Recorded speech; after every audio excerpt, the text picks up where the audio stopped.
শিউলি কিচেনে আপনাদের সবাইকে স্বাগত। আশা করি সবাই ভালো আছেন। স্কিপ না করে পুরো ভিডিওটা দেখতে থাকুন। আমি আজকে আপনাদের অন্যভাবে একটা লালতে শাকের রেসিপি করে দেখাবো, যেটা আমার খুবই প্রিয়। আশা করি আপনাদেরও খুব ভালো লাগবে। যারা এখনও আমার চ্যানেলটি সাবস্ক্রাইব করেননি, সাবস্ক্রাইব করার অনুরোধ রইল। চলুন তাহলে শুরু করি আজকের রান্না। এখানে আমি লালতে শাক নিয়েছি, ভালোভাবে ধুয়ে পরিষ্কার করে নিয়েছি। এবারে প্রেসার কুকারে ডাল ধুয়ে নিয়েছি। পরিমাণ মতো জল, লবণ, হলুদ দিয়ে 2টো সিটি উঠিয়ে নিব। ডাল শাক রান্না করার জন্য আমি এখানে ডালটাকে সিদ্ধ করে নিয়েছি। ডালটা ভালোভাবে নেড়ে নিয়ে ডালের মধ্যে লালতে শাকটা দিয়ে দিচ্ছি। সঙ্গে দিয়ে দিচ্ছি একটা কাঁচা আম। আমটা একটু হলুদ হয়ে গেছে কিন্তু টকি আছে। এবার সামান্য একটু জল দিয়ে শাকটাকে সিদ্ধ করে নিব। এই শাকটা হতে বেশি সময় লাগে না, খুব তাড়াতাড়ি হয়ে যায়।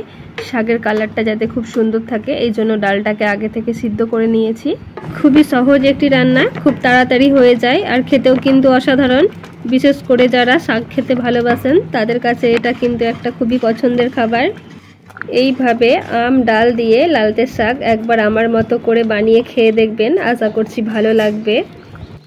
শাকটা 5 থেকে 7 মিনিট রান্না করার পরে শাকটা সিদ্ধ হয়ে গেছে। এবার একটু চামচের সাহায্যে শাকটাকে নেড়ে চেড়ে ভেঙে নিচ্ছি। এবার ফোড়নের জন্য কয়েকটা রসুন থেতো করে নিচ্ছি। আপনারা চাইলে কেটেও দিতে পারেন, তবে থেতো করে দিলে খুব সুন্দর একটা গন্ধ বের হবে। ফোড়ন দেওয়ার জন্য তেল দিয়ে দিচ্ছি। তেল ভালোভাবে গরম হয়ে গেছে। এরপরে দিয়ে দিচ্ছি থেতো করে রাখা রসুন আর শুকনো লঙ্কা। এবার রসুনটাকে লাল করে ভেজে নিচ্ছি। এভাবে অনবরত নেড়ে চেড়ে রসুনটাকে লাল করে ভেজে নিতে হবে, না হলে পুড়ে যাওয়ার সম্ভাবনা থাকবে। রসুন ভাজা হয়ে গেছে। এবার ডাল শাকটা ঢেলে দিচ্ছি। শাকটা ফুটে গেছে। এই পর্যায়ে দিয়ে দিচ্ছি গোটা কয়েকটা চিনি টেস্টের জন্য। যেহেতু আম আছে আপনারা চাইলে স্কিপ করতে পারেন। আমার লালতে শাকের রেসিপি একেবারে রেডি। খুব সিম্পলভাবে হয়ে যায়। বাড়িতে একবার হলেও বানিয়ে খাবেন, খেতে খুব টেস্টি হয়। কেমন লাগলো এই আজকের রেসিপিটি কমেন্টে জানাবেন। ভালো লাগলে লাইক শেয়ার করবেন।